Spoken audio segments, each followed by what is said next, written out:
رب اشرح لي صدري ويسر لي أمري واحلل عقدة من لساني يفقه قولي. Bismillahirrahmanirrahim. Assalamu alaikum dear students. I hope all of you are fine and doing well. Start करते हैं आज का lecture आज की अच्छी बात से। सबसे पहले आप लोगों के साथ कुरान पाक की एक आयत शेयर करना चाहूँगी जिसका तर्जुमा कुछ इस तरह से है, और अपने परवरदिगार ही की तरफ दिल लगा। सो डियर स्टूडेंट्स, ये एक बहुत ही छोटी सी आयत जिससे हमें एक बहुत बड़ी बात जो हमें पता चलती है वो क्या है, हम अपना दिल लगाने के लिए दुनियावी चीज़ों की तरफ भागते हैं। हमारी कोशिश होती है अगर हम बोर हो रहे हैं तो हम टीवी देख लें, हम मोबाइल को यूज़ कर लें, हम गेम्स खेल लें, लेकिन हमारे दिल का जो असल सुकून है वो अल्लाह ताला के ज़िक्र में है, वो अल्लाह ताला की तरफ जाने में है। तो हमें कोशिश करनी चाहिए कि अपनी ज़िंदगी में ज़्यादा से ज़्यादा जो है वो ज़िक्र को, नमाज़ों को हम वक्त पे पढ़ें, कुरान पाक की हम तिलावत करें। इसी में हमारी दुनिया और हमारी आखिरत की भलाई है। आज के लिए जो हदीस आप लोगों के साथ शेयर करना चाहूँगी, रसूलुल्लाह सल्लल्लाहु अलैहि वसल्लम ने इरशाद फरमाया, जो चीज़ सबसे ज़्यादा जन्नत में दाखिल करेगी वो अल्लाह ताला का डर और अच्छा इखलाक है। तो हमें, अगर हम कुरान पाक और हदीस का मुतालिया करें तो हमें अपनी दुनिया और आखिरत को अच्छा बनाने के बहुत सारे तरीके जो है वो मिल सकते हैं, और ये सब तरीके जो है वो बहुत ही आसान हैं, इनकी इम्प्लीमेंटेशंस जो है वो बहुत आसान हैं। तो अगर हमारे दिल में अल्लाह ताला का डर हो और हमारा इखलाक अच्छा हो, इखलाक अच्छा होने से मतलब है कि हम दूसरों के साथ तमीज़ से बात करें, अच्छे तरीके से हम उनके साथ पेश आएँ, कभी किसी का बुरा ना सोचें, तो हम अपनी दुनिया को अच्छा गुजारने के साथ साथ हम अपनी आखिरत को भी बेहतरीन बना सकते हैं। आज के लिए जो दुआ मैं आप लोगों के साथ शेयर करना चाहूँगी, ये बख्शिश तलब करने की दुआ है, और ये बेसिकली वो दुआ है जिसके ज़रिए हज़रत आदम अलैहिस्सलाम और हज़रत अम्मा हवा अलैहिस्सलाम ने अपनी गलती का इकरार और निदामत का इजहार किया था, और ये दुआ जो है अल्लाह ताला ने खुद उनको सिखाई थी। दुआ कुछ इस तरह से है, बिस्मिल्लाहिर्रहमानिर्रहीम, रब्बना ज़लमना अनफुसना व इल्लम तग़फिर लना व तरहमना लनकूनन्ना मिनल खासिरीन। ऐ हमारे रब, हमने गुनाह करके अपने आप पर बहुत जुल्म किया, और अगर तूने हमें माफ़ ना किया और हम पर रहम ना किया तो हम ज़रूर खसारा पाने वालों में से हो जाएंगे। और ये दुआ कुरान पाक की आयत है। Dear students, today we are going to start unit number 2, which is vectors and equilibrium, and today is the lecture number 1. And in today's lecture, we are going to learn about the scalars and the vectors and the difference between them. And also we will learn about the Cartesian coordinate system, in which we will study about the representation of a vector in the Cartesian coordinate system. So first of all, we have to see why do we study about the vectors? Why do they are important to us? So basically, the vectors were developed in the late 19th century as the mathematical tools for studying the physics. And in the same century, vectors become an essential tool for anyone using mathematics or physics. And in order to navigate, the pilots need to know what effect a crosswind will have on the direction in which they are intended to fly. So for the navigation purpose, for flying an aeroplane, the pilots need to observe the flow of the wind. And also in calculating the net force acting on the object, we need the vectors to add or subtract to calculate the net force, And also, in order to build the bridges, the buildings, the engineers need to know what load a particular design will support. And there are many other technological examples have made vectors an integral part to study physics. So that's why we study vectors in physics. Now we will see, first of all, we will see what are the scalar quantities. The scalar quantities are such quantities which need only magnitude to describe them completely. They do not need the direction to be specified. Scalar quantities ऐसी quantities होती हैं जिनको हम completely describe कर सकें just उनके magnitude से, और उनको डिस्क्राइब करने के लिए वेक्टर जो उनकी डायरेक्शन है वो हमें बताना जरूरी नहीं होता. So some of the examples of the scalar quantities are the volume. To calculate the volume, we do not need the direction, we only need the magnitude. To calculate the density, to find out the speed, to calculate the energy. Mass is also a scalar quantity. It does not need any direction. Time is also a scalar quantity. It does not need any direction to be specified. And there are many other examples which are included in the scalar quantities. Now, what are the vectors? Vector is a mathematical quantity having both the magnitude and the direction. And some quantities such as the weight, the velocity, the friction require both the magnitude and the direction, and they are called the vector quantities. So in case of the velocity, velocity is speed plus direction. For the velocity, we must have to specify the direction, otherwise it will not provide the complete information about the quantity. Similarly, for the weight, weight is also a vector quantity. It includes the magnitude and the direction also, and the direction of the weight is always directed towards the center of the earth, or we can say that it will be directed downward. Similarly, the friction also contains the direction along with the magnitude. Acceleration is also a vector quantity. Momentum is also a vector quantity, while momentum is the product of the mass and velocity.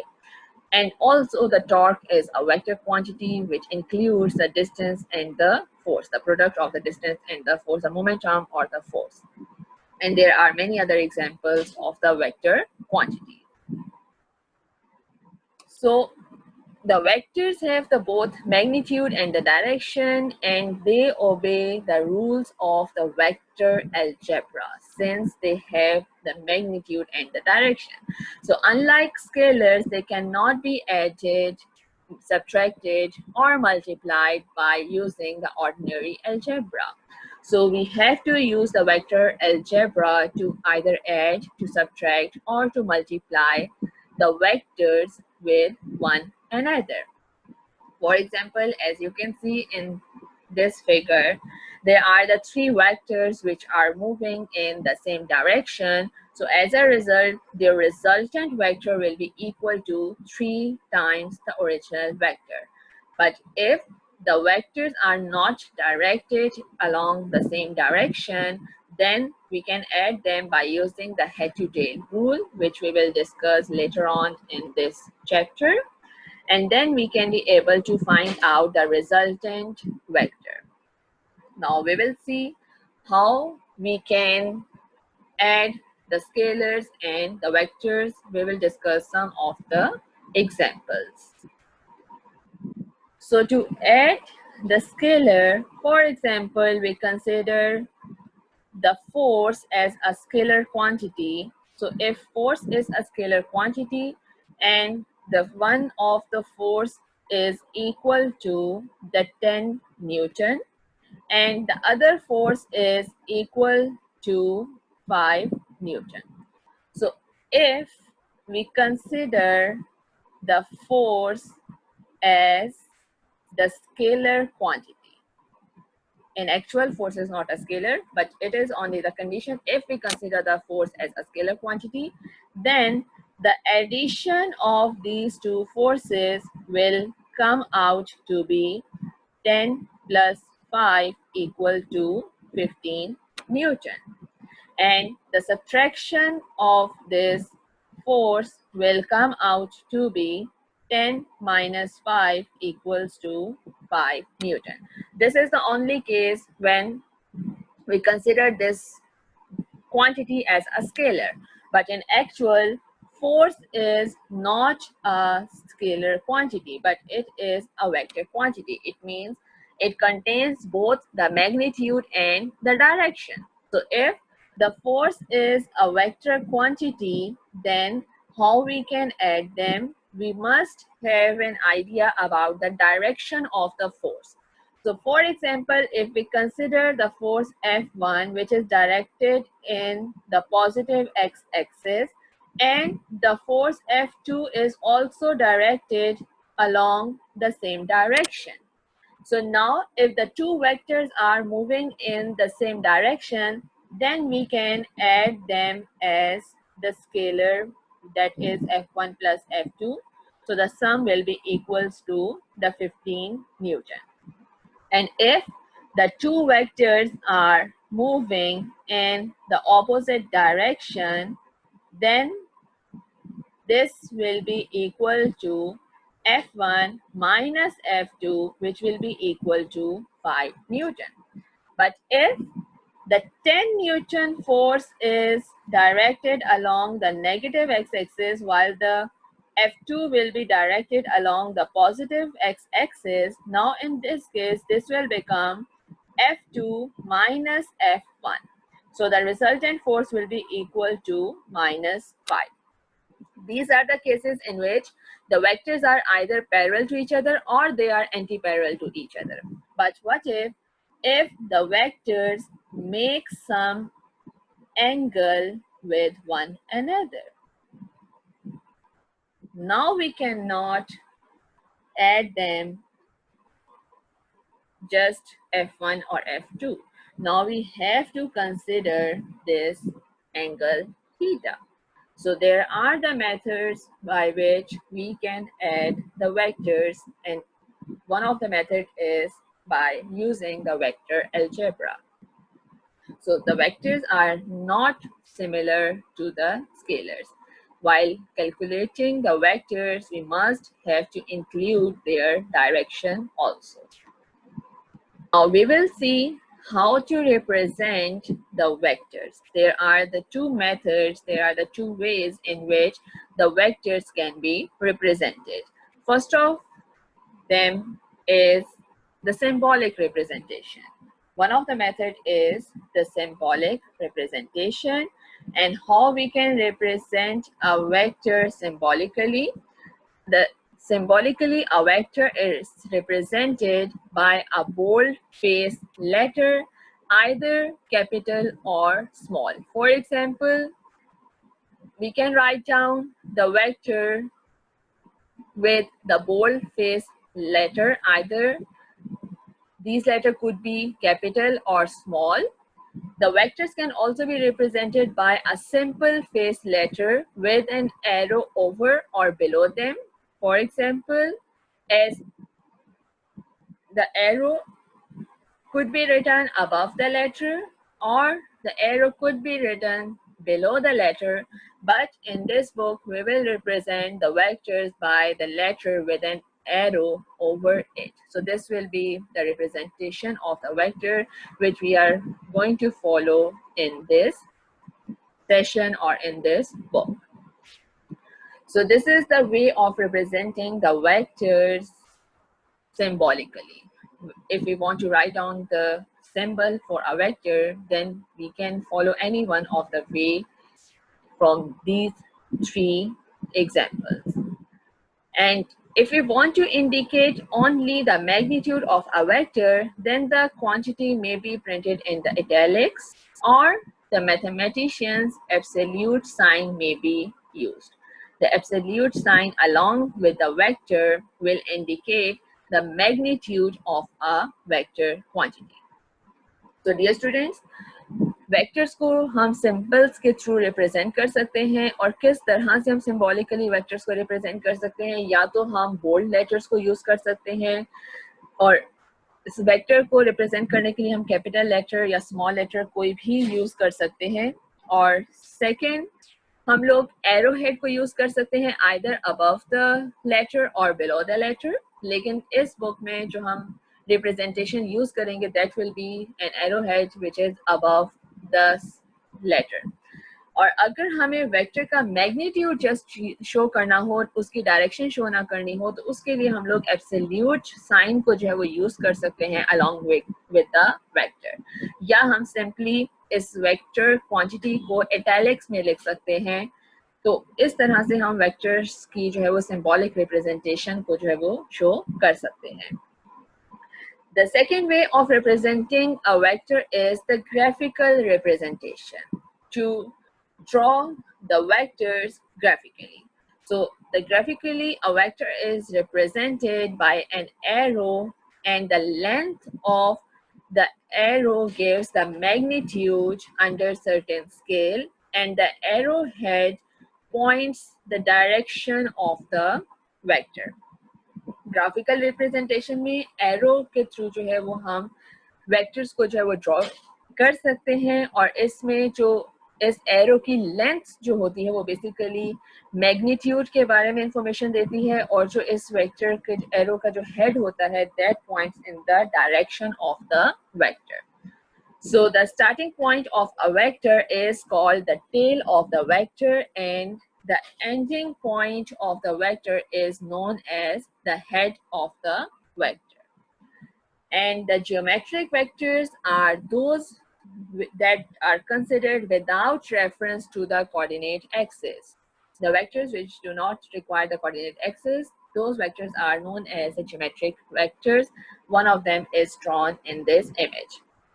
But the ability to use the vectors in the applications, we usually require to place them on the coordinate plane that are referred to be algebraic vectors. And the mathematicians started using coordinates to analyze the physical situations in about the 14th century, and however a great deal of the credit for developing the methods used with the coordinate system should be given to the French mathematicians named René Descartes, who developed the methods which are used with the coordinate system while representing the vectors using the coordinate system.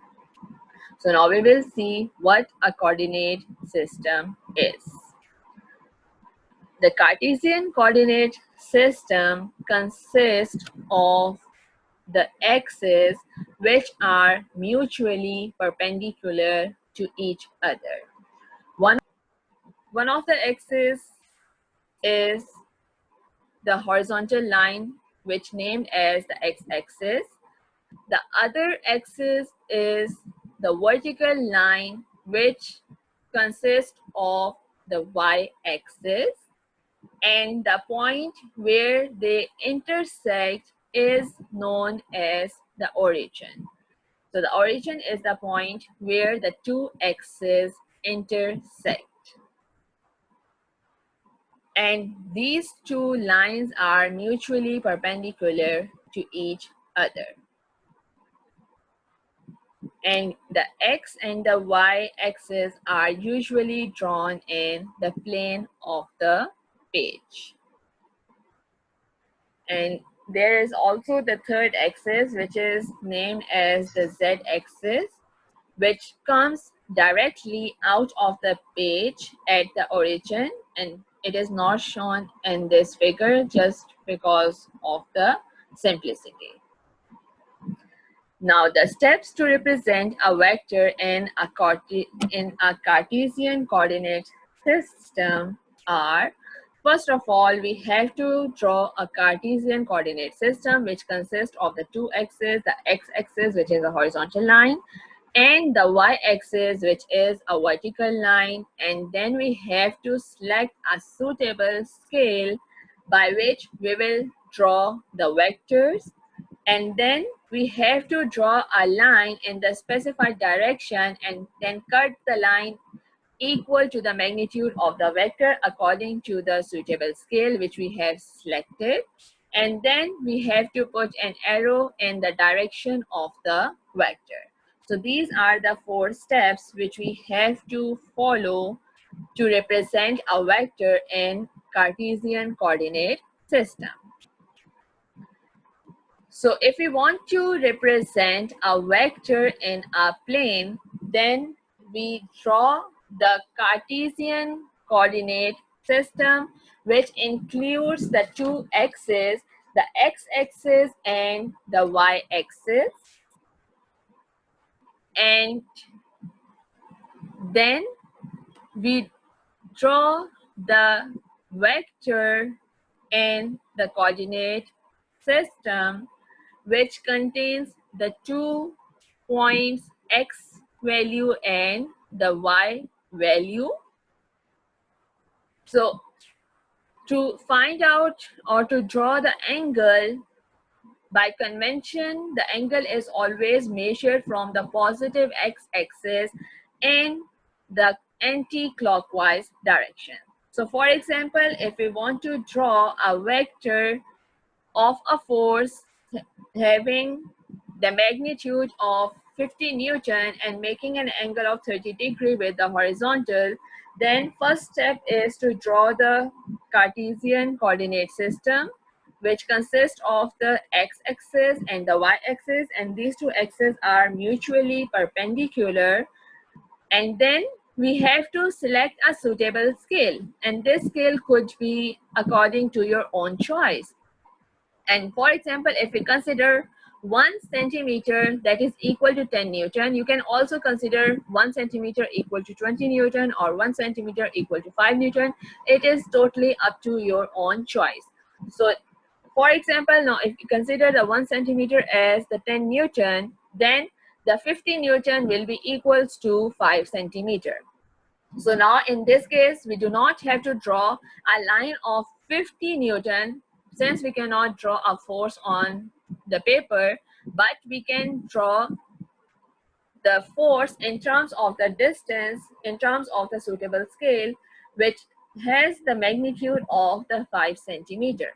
So we will draw a line of 5 centimeter, but not along the x-axis or the y-axis, but since the direction was given, which was 30 degree from the positive x-axis, then we have to draw the vector of the force that equals to 50 Newton, as the length will be 5 centimeter and this arrowhead will be placed at an angle of 30 degree from the positive x-axis. So dear students, forces को या किसी भी किस्म के vector को draw करने के लिए जिन स्टेप्स को हमें फॉलो करना होता है, सबसे पहले हमें कार्टेशियन कोऑर्डिनेट सिस्टम को ड्रॉ करना होता है, which consists of the positive x-axis or the negative x-axis, or we can simply say that the x-axis and the y-axis.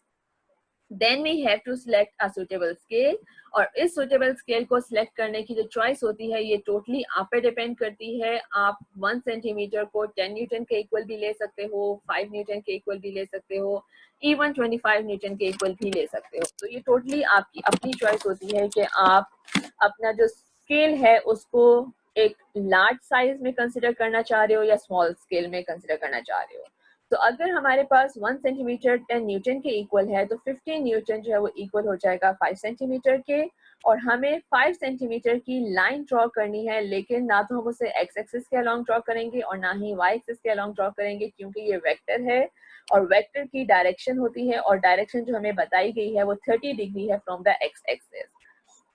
सो हम एक्स एक्सिस से 30 डिग्री अवे एक 5 सेंटीमीटर की लाइन ड्रॉ करेंगे और इसके एंडिंग पॉइंट पे हम एरो हेड को प्लेस कर देंगे और स्टार्टिंग पॉइंट जो है वो वेक्टर का टेल कहलाता है.